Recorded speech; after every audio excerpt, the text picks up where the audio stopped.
So here's the deal. Let's talk about body shaming people. It's real and it exists. So growing up, I was always the fat kid. I was always the chubby kid. People would pick on me a lot. And I remember when I went to elementary school, I always had this urge of dancing, being on stage, for people to see me.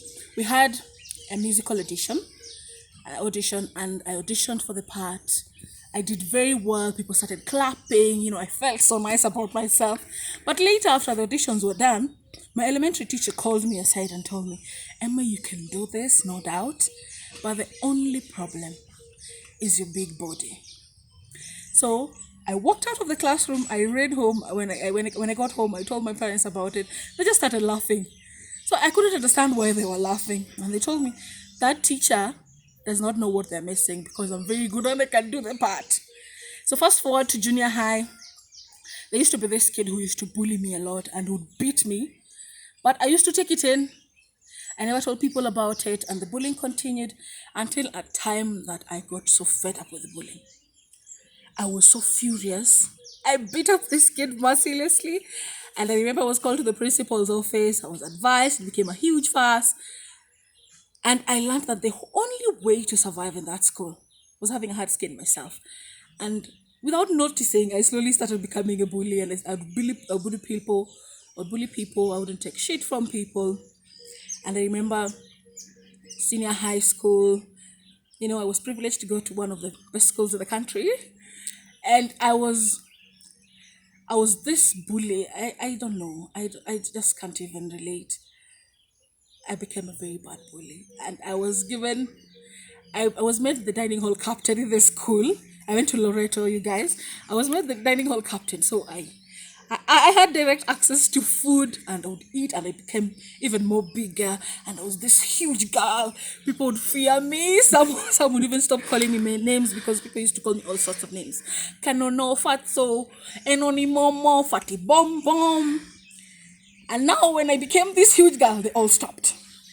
So moving forward to, the university in my sophomore year, people started talking about me and, started bullying me, but I wouldn't take shit from people, because I had to harden my skin. So if someone told me something bad, I would just turn to them and, I'll just tell them, you're just talking bad because you have your own insecurities that you need to deal with. And my friend Nani, deal with them. So I went to internship. I went to this company. The first day in the company, I was given a chair. When I went to sit at my desk, I remember I was writing business news at the time. When I went to sit, the chair just crumbled down and everybody busted into laughter. So my editor at the time had to call me aside, and they took measurements so that they would make a custom-made chair for me.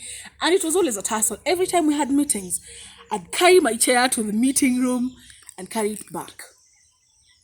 And I went through a lot of challenges. You know what, people, they are very mean people in this country. And if you just don't put them in their place, people are going to walk all over you. And mind you not, I couldn't take shit from anybody. So when I went through all this harassment and whatnot, I just decided to resign. I said, I can offer I know I'm better enough. I'm even better than other people in that company, and I can do my shit somewhere else. No one has to throw shade at me. Then I started dating now. Dating was fun. I would go out with my friends.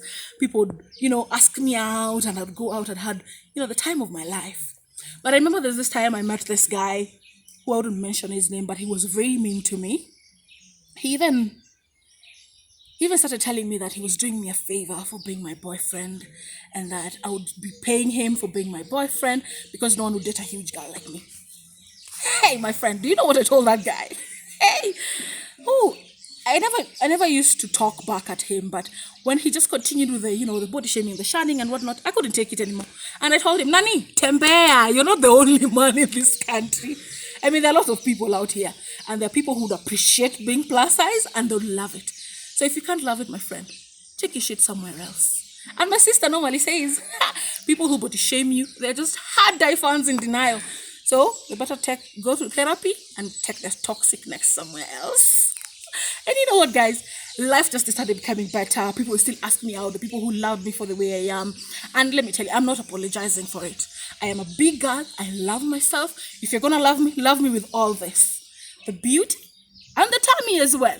If you can't take it, my friend, move. So I can go on and on and on. And I want to tell you guys, don't take any body shaming from anyone. Mtu akikufanyia vibaya usijiweke hapo ati umekaa tu. My friend, ambia mtu kanyaga kubwa kubwa, enda ukiendanga. And you look at yourself in the mirror and you say, damn, you're beautiful, Emma. And you're fine. You got this shit. So I could talk and talk and talk. But if you want to get to know more about myself, subscribe. Give me your thoughts on the comment section down below. And you can hit notification bell for any new videos that come along. Thank you so much. Mwah. Ciao.